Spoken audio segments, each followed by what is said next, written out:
In Zoho Books, adding an opening balance involves a few essential steps to ensure your accounting records accurately reflect your financial position at the start of using the software. Navigate to Chart of Accounts. Start by accessing the Chart of Accounts section in Zoho Books. This is where all your accounts, including bank accounts and liabilities, are listed. Select Account to edit. Identify the account for which you want to add an opening balance.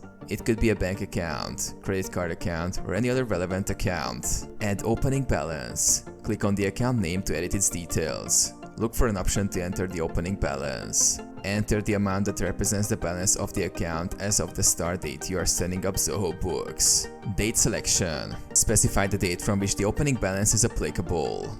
This date should be the starting date of your accounting records in Zoho Books. Save changes. After entering the opening balance and verifying the date, save the changes. Zoho Books will now include this opening balance in your account's balance sheet. Reconcile.